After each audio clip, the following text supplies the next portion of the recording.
जन्म पत्रिका में राजयोग उपस्थित है। किसी भी ज्योतिषी को जब भी दिखाया जा रहा है तो बताया जा रहा है कि आपकी जन्म पत्रिका में राजयोग है।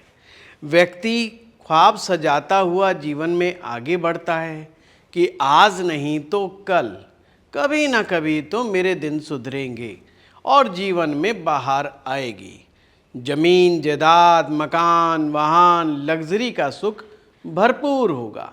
मान सम्मान भी अच्छा खासा होगा, क्योंकि राजयोग के फलित होने के यही लक्षण बताए गए हैं। पर समस्या जब पैदा हो जाती है, जब एक एज के बाद भी राजयोग फलित होने के कोई लक्षण प्रतीत नहीं होते हैं, तो बड़ी समस्या हो जाती है।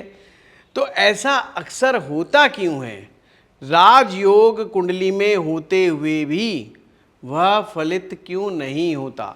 दो टेक्निक बताऊंगा आपको, दो सूत्र समझाऊंगा आपको कि किस तरह से देखा जाता है राजयोग। आइए एक जन्म पत्रिका लेते हैं हम।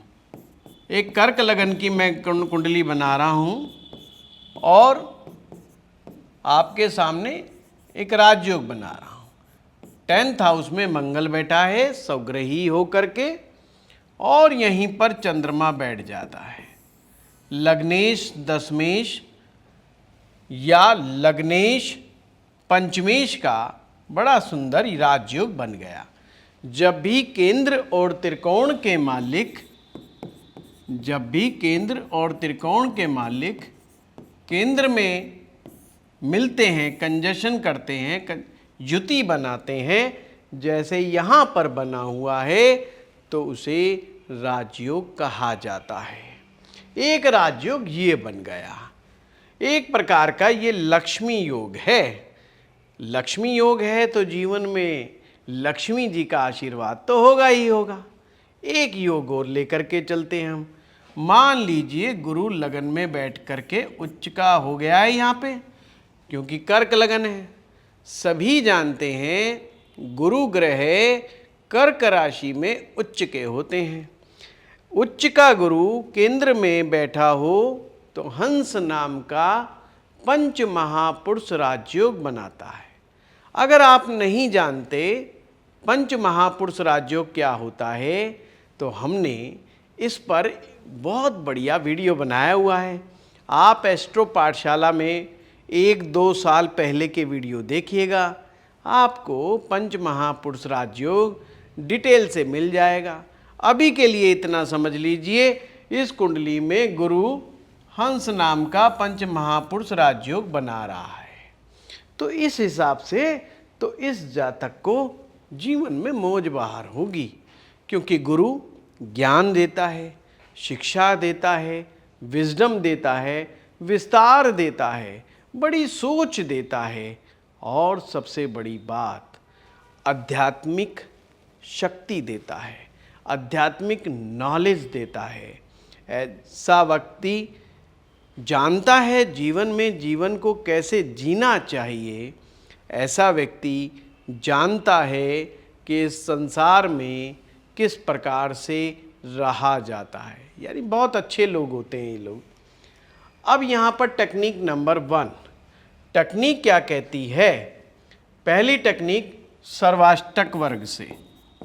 सर्वाष्टक वर्ग, आपको सर्वाष्टक वर्ग पे जिन लोगों ने मेरा वीडियो देखा है, हमने सर्वाष्टक वर्ग पे कई वीडियो डाले हुए हैं, आप भी जा कर के देख सकते हैं और मालूम लग जाएगा सर्वाष्टक वर्ग की टेक्निक क्या होती है। हर हाउस में बिंदु दिए हुए होते हैं। अब आपको सीधा सीधा सरल रूप से ये देखना है, जिस भाव में भी राजयोग बन रहा है उस भाव को कितने बिंदु मिले हुए हैं। जैसे सपोज करो यहाँ पर 22 नंबर है, मैं यहाँ पर जैसे मान लो यहाँ पर 22 नंबर मिले हुए हैं और यहाँ पर हमें 27 नंबर मिल जाएं, तो एक प्रकार से दोनों ही जगह पर 28 से कम बिंदु अगर मिल रहे हैं किसी भी प्रकार के राजयोग बनने वाली स्थान पर, तो वह राजयोग फलित नहीं होगा। जैसे गुरु को 22 नंबर मिलना ये था कि इन्हें 28 से ज़्यादा होना चाहिए था। 28 से ज़्यादा होगा तो फलित मिलेगा, पर 30 से ज़्यादा है तो बहुत अच्छा, वेरी गुड रिजल्ट उस राजयोग का रहेगा। 28 से 30 के बीच में है तो एवरेज रिजल्ट रहेगा, पर 28 से कम है तो परिणाम उतने ही कम होते चले जाएंगे। तो यहाँ पर दोनों ही स्थितियों में उतने अद्भुत परिणाम नहीं प्राप्त हो रहे हैं। यहाँ पर आप इसका देख सकते हैं, विचार कर सकते हैं। चलिए एक और एग्जाम्पल लेते हैं, एक टेक्निक और पकड़ते हैं। अगर मान लीजिए हम सिंह लगन की कुंडली लेते हैं,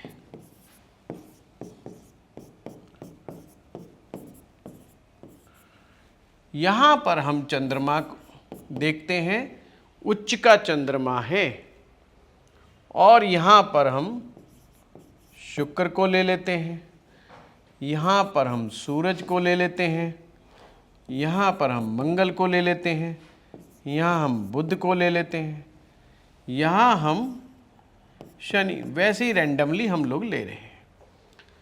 आप देखें सूर्य उच्च का होकर के बैठा है नवम भाव में। तो यहाँ पर हम जो दूसरी टेक्निक की बात कर रहे हैं, हम डिस्पोजिटर की बात कर रहे हैं, ग्रह के राशिनाथ की। सूरज मेष राशि में उच्च का होकर के बैठा हुआ है, मेष राशि का स्वामी मंगल है। तो यहाँ पर ये कहेंगे सूरज का राशिनाथ मंगल 12वें भाव में नीच का होकर के बैठा हुआ है। तो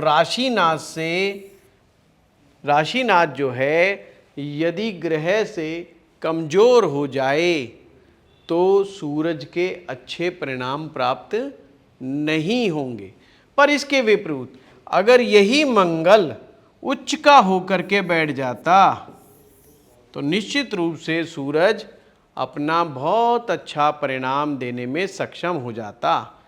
यानी कि ग्रह जिस राशि में बैठा है उसका राशिनाथ अगर कमजोर हो जाए तो मेन ग्रह अच्छा परिणाम नहीं देगा, और अगर राशिनाथ बलवान हो जाए तो जो ग्रह देखने में कमजोर है वो भी अच्छा परिणाम देगा। जैसे फॉर एग्जाम्पल मंगल यहाँ पर कर्क राशि में नीच के हैं, तो मंगल का राशिनाथ, क्योंकि मंगल कर्क राशि में बैठा तो राशिनाथ हो गए चंद्रमा। यहाँ चंद्रमा वृष राशि में उच्च के होते हैं। अगर ये स्थिति बनी हुई है तो मंगल नीच का बेशक है, पर चूंकि मंगल का राशिनाथ उच्च राशि में बैठा है तो मंगल के नीच राशि में होने के लक्षण प्रकट नहीं होंगे या दुष्परिणाम नहीं आएंगे। समझे आप बात?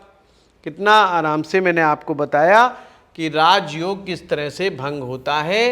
यानी राजयोग जहाँ पर भी बन रहा है, राजयोग जिस भाव में भी बन रहा है, जिस भाव में बन रहा हो उस भाव में सर्वाष्टक वर्ग के बिंदु देखें।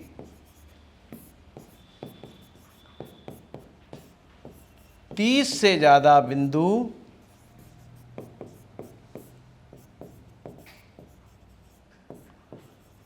अच्छा फल देते हैं। 30 से ज़्यादा बिंदु अगर राजयोग बन रहे हैं और वहाँ पे मिले हुए हैं तो राजयोग ढंग से फलित हो जाएगा, और जितना कम नंबर होते चले जाएंगे उतना ही राजयोग के घटित होने के चांस कम होते चले जाएंगे। दूसरी टेक्निक आपकी डिस्पोजिटर की है। मैं यहाँ पर आपसे एक रिक्वेस्ट करूँगा, दोनों टेक्निक एक साथ मत लगाइए। आप एक ही टेक्निक एक समय में लगाएं, नहीं तो कंफ्यूज भी तो हो सकते हैं। जो नए नए विद्यार्थी अक्सर जल्दी कंफ्यूज हो जाता है। तो आप स्टेप बाय स्टेप चलें, आप इस चीज़ को बड़े अच्छे से समझ जाएंगे। हम मित्रों, हमारा अभी नए कोर्स भी आने वाले हैं। कुछ लोग ऑफलाइन पढ़ना चाहते हैं तो भी हमारे नंबर्स पर आप कॉल करके बात कर सकते हैं और समझ सकते हैं कब से नई क्लास शुरू हो रही है। धन्यवाद।